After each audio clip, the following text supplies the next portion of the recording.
Okay, so here's a couple more rational equations that we can solve. So first of all, we need to clear these fractions with a common denominator. So we know the common denominator has to have x minus 5 because that's the first denominator. The other denominator is x plus 5. So we're also going to include that in our common denominator. Then we'll multiply through by that. So we'll do over here x minus 5, x plus 5. You have to do it to the 1 even though it's not a fraction. X minus 5, x plus 5. And the same thing on the right side. X minus 5, x plus 5. Then we're going to cancel out the denominators that we can. So this cancels x minus 5, and then we can have 5 times x plus 5 plus, nothing cancels in the second one because there's not a fraction, so we just have x minus 5, x plus 5. On the right side, x plus 5 cancels, and we have x times x minus 5. The next thing we're going to do is multiply all this out first. So we've got 5x plus 25 plus, FOIL this, so you get x squared plus 5x minus 5x minus 25. Distribute this x, we get x squared minus 5x. Then we need to combine like terms where we can. So if you look on the left side, 25 and negative 25 cancels. 5x and negative 5x cancels.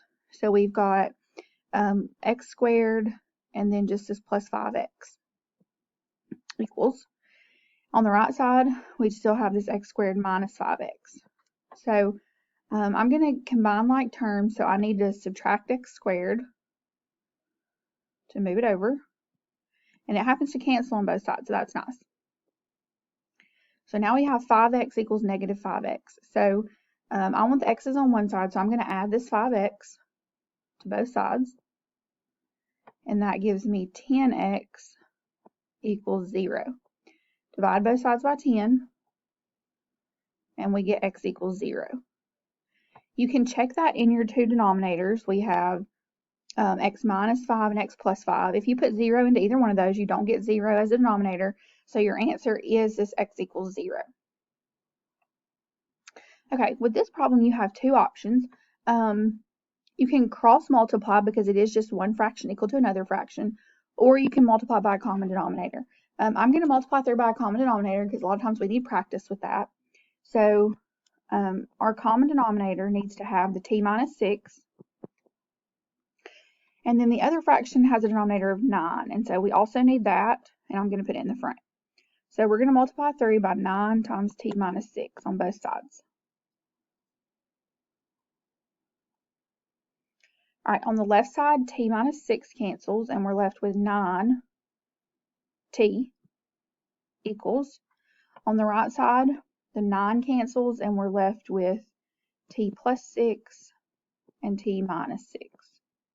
So before we do anything else, we need to multiply that out using FOIL. So we get t squared minus 6t plus 6t and minus 36. Then I'm going to combine what I can. So on the right side, the 6t's cancel, so we have t squared minus 36. Now, we've combined all the like terms we can, and we still have a t squared in our equation.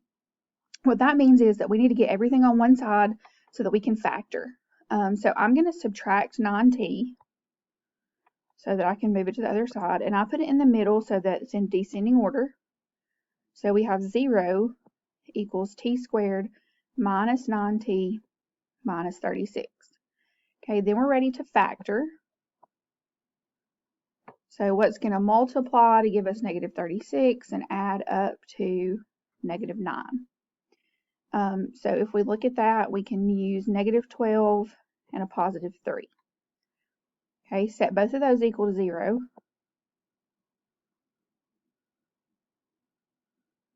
And we get t equals 12 and t equals negative 3. So those are our two answers. If you check them, so the only denominator that has a t in it is this t minus 6. If I put 12 in there, 12 minus 6 is 6, so that's fine. We don't get 0.